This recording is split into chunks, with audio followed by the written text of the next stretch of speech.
तो hello my dear students, कैसे हो आप सब और कैसी चल रही है आप सभी के बोर्ड एग्जाम की तैयारी। तो स्टूडेंट, अगर आप भी इस बार हो क्लास 12 में और आपको भी 2027 में बोर्ड एग्जाम देना है ना, तो आज का ये वीडियो आप सभी के लिए सबसे ज्यादा इंपॉर्टेंट है।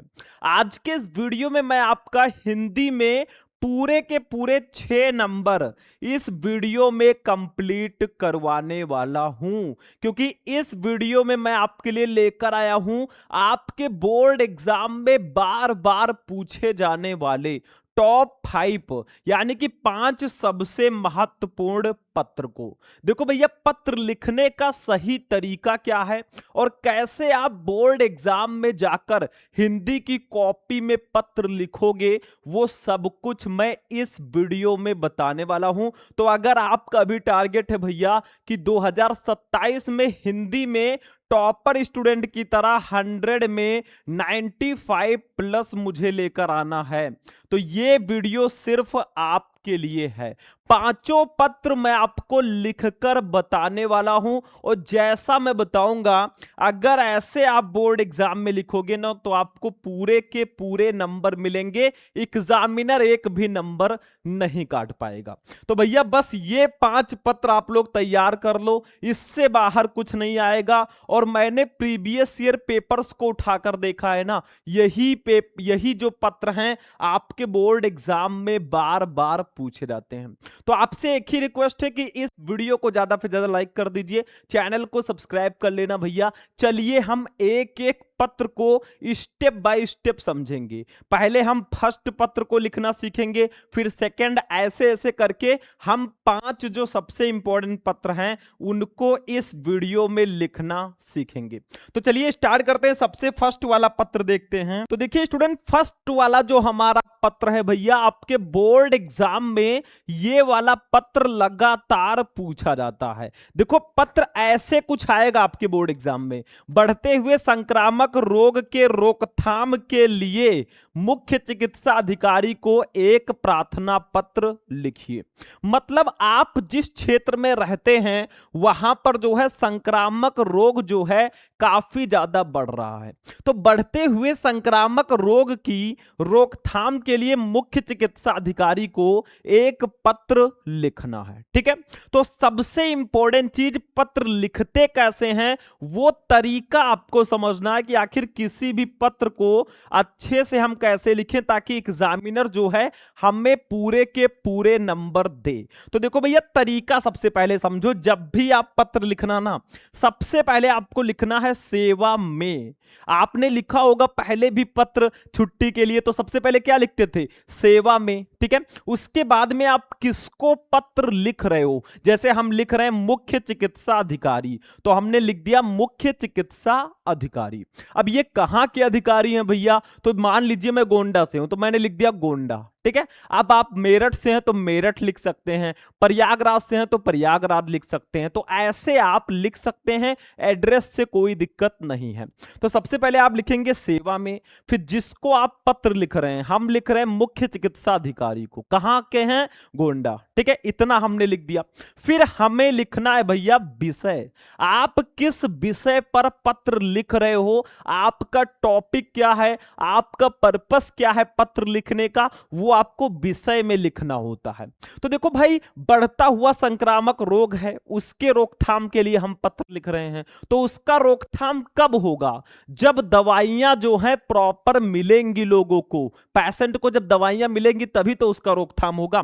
तो विषय हमारा है प्राथमिक स्वास्थ्य केंद्र पर संक्रामक बीमारियों की दवाइयों का अभाव। मतलब संक्रामक बीमारियों की जो दवाइयां होती हैं उनकी कमी है, इस विषय पर हम पत्र लिख रहे हैं ताकि मुख्य चिकित्सा अधिकारी को हम पत्र लिखें और वो इसको संज्ञान में लेकर इस पर कार्यवाही करें। ठीक है, फिर आपको लिखना है महोदय।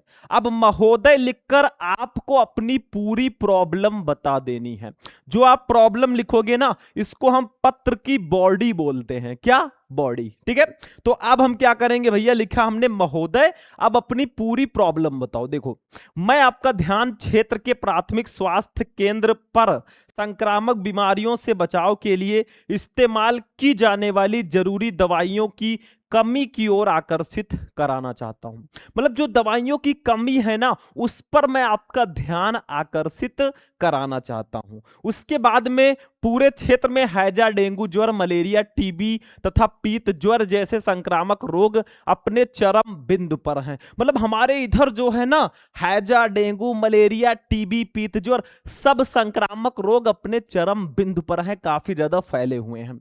इस कारण प्राथमिक स्वास्थ्य केंद्र पर पीड़ितों की संख्या निरंतर बढ़ रही है। और इस कारण जो सरकारी अस्पताल होते हैं, प्राथमिक स्वास्थ्य केंद्र होते हैं, उस पर पीड़ितों की संख्या लगातार बढ़ रही है। ठीक है, लेकिन आवश्यक दवाइयों के अभाव में डॉक्टर उचित इलाज नहीं कर पा रहे हैं। लेकिन दवाइयां प्रॉपर नहीं हैं, इसलिए जो डॉक्टर हैं वो उचित इलाज नहीं कर पा रहे हैं। वही डॉक्टरों द्वारा पीड़ितों को इलाज हेतु बाहर से लिखी जा रही दवाइयां इतने ऊंचे मूल्य पर मिल रही हैं जो आम जन की पहुंच से बाहर है। और जो डॉक्टर साहब सरकारी अस्पताल के हैं, वो जो पर्चा लिखते हैं भैया कि बाहर से दवाई ले लेना, वो इतने ज्यादा प्राइस में मिल रहा है ना, इतने ज्यादा पैसों का मिल रहा है कि आम जनता के लिए वो पहुंच से बाहर है। अब डॉक्टर साहब 700-800 की दवा लिख दें, और आप बहुत सारे ऐसे लोग हैं जो मजदूर होते हैं, जिनको दिन में 300-400 रुपए मिलते हैं, वो कहां से दवाई करा पाएगा भाई? इसीलिए तो सरकारी अस्पताल होते हैं। आगे देखो, इस कारण पीड़ितों की संख्या में कमी नहीं आ रही है। अब आपको अनुरोध करना है, देखो, अतः आपसे अनुरोध है कि इस मामले को संज्ञान में लेते हुए यथाशीघ्र समुचित दवाइयों को उपलब्ध कराने का कष्ट करें, ताकि पीड़ितों को जरूरी इलाज समय पर मिल सके और समय रहते वो स्वास्थ्य लाभ उठा सके।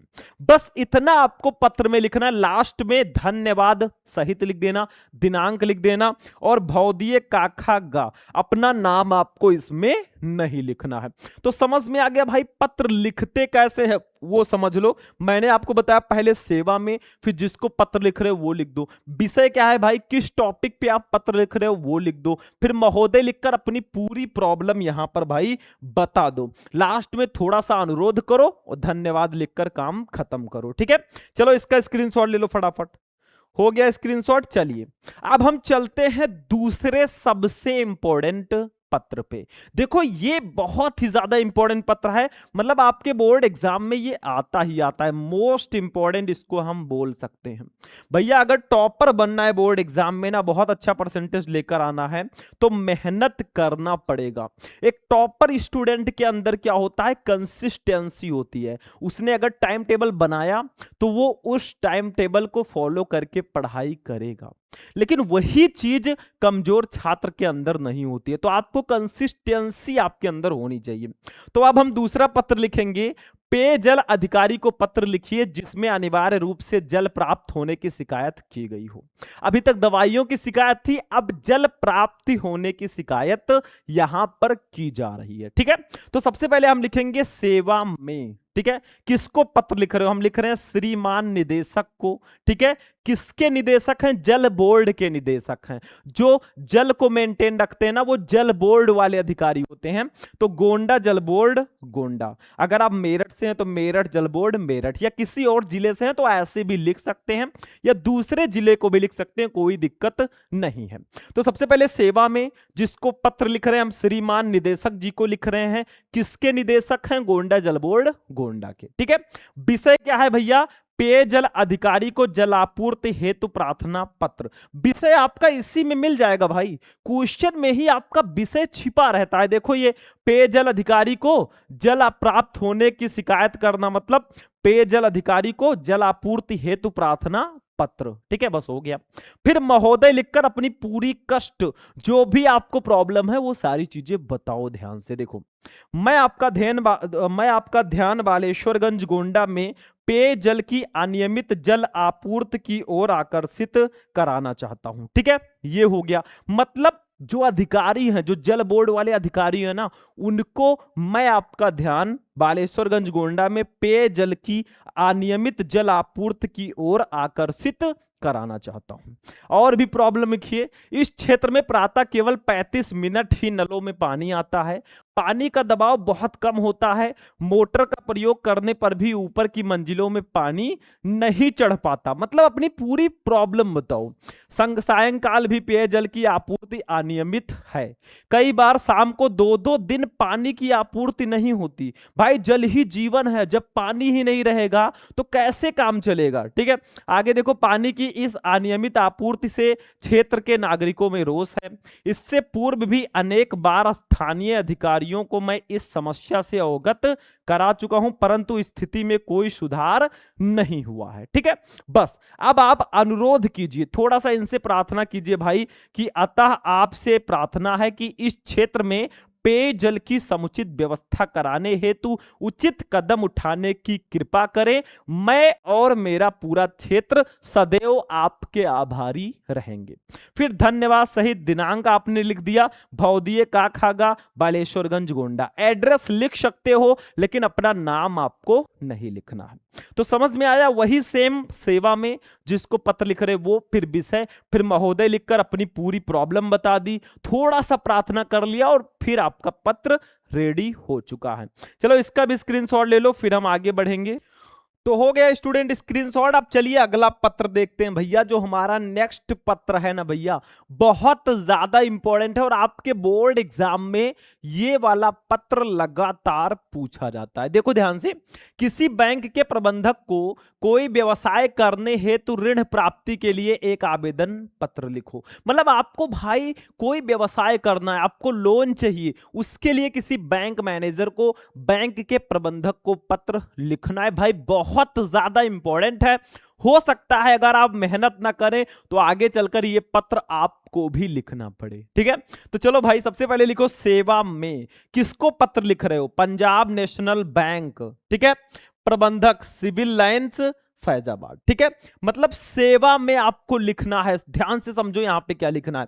पहले सेवा में, फिर प्रबंधक लिख देना, फिर Punjab national bank civil lines Faizabad. ठीक है, यहां पे प्रबंधक लिख दीजिएगा, सेवा में प्रबंधक, फिर लिखिएगा पंजाब नेशनल बैंक, फिर सिविल लाइंस फैजाबाद। ठीक है, मतलब यहां पे आपका प्रबंधक रहेगा। उसके बाद में विषय क्या है भाई, किस विषय पर आप पत्र लिख रहे हो? तो बैंक में ऋण प्राप्ति हेतु आवेदन पत्र हम लिख रहे हैं। मतलब बैंक से जो है लोन लेना है, उसके लिए हम आवेदन पत्र लिख रहे हैं। ठीक है, समझ में आ रहा है? तो यहां पे थोड़ा सा ध्यान देना, सेवा में या तो आप लिख देंगे प्रबंधक, या तो लिख देना सेवा में श्रीमान प्रबंधक, ऐसे भी आप लिख सकते हो। ठीक है, आगे देखो भैया, महोदय लिखकर अपनी पूरी प्रॉब्लम यहां पे बताओ। देखो, सविनय निवेदन है कि वर्ष 2000 में 2000 के बाद डॉट डॉट लगा दिया है, 2024-25 मैंने नहीं लिखा है। ठीक है, तो सविनय निवेदन है कि वर्ष 2000 में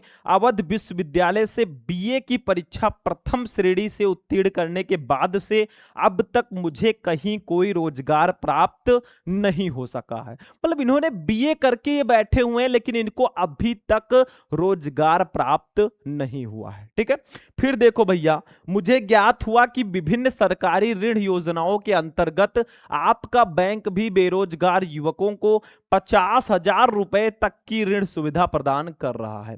अतः इस संदर्भ में आवश्यक प्रपत्र आदि भरवा कर मुझे भी उक्त राशि का ऋण प्रदान करने की कृपा करें।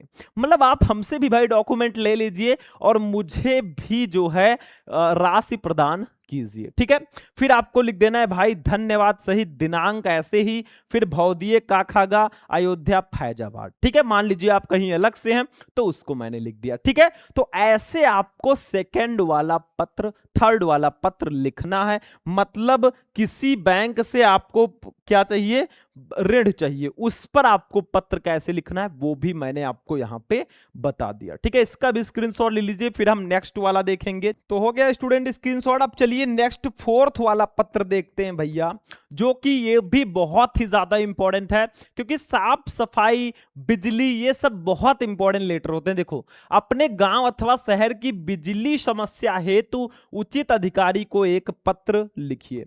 भाई लाइट की प्रॉब्लम, आजकल कहा जाता था ना कि वायु के बाद प्रथम आवश्यकता जल की होती है, मतलब सबसे इंपॉर्टेंट वायु है, फिर जल है। लेकिन अब जल के बाद जो है बिजली बहुत इंपॉर्टेंट है। अरे बिजली क्यों इंपॉर्टेंट है? जब बिजली नहीं रहेगी तो हमारा फोन चार्ज नहीं होगा, और फोन तो बहुत इंपॉर्टेंट है भाई हम सब के लिए, है कि नहीं है? ठीक है, तो देखो अपने गांव अथवा शहर की बिजली समस्या हेतु उचित अधिकारी को एक पत्र लिखना है। तो सबसे पहले हम लिखेंगे सेवा में, ठीक है, किसको पत्र लिख रहे हो? बिजली विभाग मेरठ को हम मेरठ में पत्र लिख रहे हैं, मतलब मेरठ के बिजली विभाग वालों को हम पत्र लिख रहे हैं। इस समय मैं मान रहा हूं कि मैं मेरठ से हूं, ऐसा मान लेता हूं मैं। तो सेवा में बिजली विभाग मेरठ, ठीक है। फिर विषय क्या है भाई? तो विषय हमारा है बिजली की अनियमित आपूर्ति, मतलब जो लाइट है ना वो रेगुलर नहीं रहती, उसके लिए हम पत्र लिख रहे हैं। फिर महोदय लिखकर लिख दो भैया। देखो कई लोगों को लाइट की प्रॉब्लम होगी, जैसे मान लीजिए अगर लाइट नहीं आ रही है तो पूरे सोसाइटी को तो प्रॉब्लम होगी, तो यहां पे हम सब मिलकर पत्र लिख रहे हैं। तो देखो महोदय, हम जैन नगर कॉलोनी के निवासी आपका ध्यान बिजली समस्या की ओर आकर्षित कराना चाहते हैं। पानी तथा अन्य कार्यों के लिए बिजली की सर्वाधिक आवश्यकता ग्रीष्म काल में ही होती है, और हम सब अप्रैल के प्रारंभ से ही अनुभव कर रहे हैं कि भरपूर गर्मी प्रारंभ होने से पूर्व ही बिजली की आपूर्ति कम हो गई है। मतलब गर्मी आने से पहले ही लाइट बहुत कम दी जा रही है, जिससे हमें प्रॉब्लम हो रही है। आगे देखो, बिजली जीवन की मूलभूत आवश्यकता है। हमारी कॉलोनी में बिजली आपूर्ति प्रारंभ और बंद होने का कोई समय भी निर्धारित नहीं है। हमारी कॉलोनी में से एक प्रतिनिधि मंडल इस संबंध में बिजली आपूर्ति अधिकारी से भी मिला था, और उन्होंने 1 सप्ताह में बिजली आपूर्ति बढ़ाने का वचन दिया था। खेद है कि आज 3 सप्ताह व्यतीत हो जाने पर भी कोई कार्यवाही इस संबंध में नहीं हुई है। मतलब उन्होंने कहा था 1 हफ्ते में सब कुछ सही हो जाएगा, लेकिन 3 हफ्ते बीत चुके हैं। अब देखो इस स्थिति में आपसे हमारा निवेदन है, थोड़ा सा अनुरोध करो कि कृपया हमारी समस्या की ओर ध्यान दें और इसका शीघ्र समाधान कराएं। यदि बिजली आपूर्ति तुरंत बढ़ाना संभव नहीं है तो कम से कम उसका समय तो निर्धारित किया जा सकता है। शीघ्र कार्यवाही की आशा में दिनांक यहां पे लिख देना, और इधर हम हैं आपके जैन नगर निवासी 1 2 3 करके कई लोग मिलकर ये पत्र लिख रहे हैं, तो ऐसे आप लोग लिख देना, ठीक है। बस हो गया। तो ऐसे आपको बिजली की समस्या पर पत्र लिखना है। प्रोसेस सेम है, सेवा में जिसको पत्र लिख रहे हैं वो, फिर विषय, फिर महोदय लिखकर अपनी पूरी प्रॉब्लम बता दी, फिर थोड़ा सा अनुरोध किया, दिनांक डाला, बस आपका काम हो चुका है, ठीक है। इसके बाद में हमारा आएगा भैया लास्ट वाला पत्र। चलो इसका स्क्रीनशॉट ले लो, इसका भी ले लो, इसका भी ले लो। अब लास्ट वाला पत्र जो है भैया देखो, नगर में अतिक्रमण की समस्या के निवारण हेतु महापौर को पत्र लिखो। मतलब आपका जो शहर है ना उसमें अतिक्रमण बहुत ज्यादा है, तो आपको मेयर साहब को पत्र लिखना है। अतिक्रमण का मतलब जैसे आप सड़क पे जाते हो ना, तो सड़क पे आप देखते होंगे कि अगल बगल बहुत सारी दुकानें, बहुत सारी गाड़ियां खड़ी रहती हैं, जिससे हमें आने जाने में प्रॉब्लम होती है। तो उसके लिए देखो, जैसे देखो सेवा में कहां पर प्रॉब्लम है? वजीरगंज गोंडा। विषय क्या है? नगर की सड़कों पर अतिक्रमण के संबंध में हम पत्र लिख रहे हैं। अब आपके लिए पत्र लिखना बहुत आसान हो गया होगा। फिर महोदय लिखकर लिख दो। मुझे अत्यंत विवश होकर यह कहना पड़ रहा है कि इन दिनों नगर की मुख्य सड़कों से होकर आना जाना असहज हो गया है। इसका प्रमुख कारण जगह जगह लोगों के द्वारा अवैध कब्जा किया जाना है। कहीं सड़क के किनारे ठेले या खोमचे वालों का कब्जा है, तो कहीं पंडालों में जीवन यापन करने वालों का कब्जा है। फिर कहीं ई रिक्शा या टेम्पो वाले सवारियों के इंतजार में जगह घेरे रहते हैं। ज्यादातर दुकानदारों ने सड़क के किनारे नाले को पाट कर दुकान को विस्तार दे दिया है।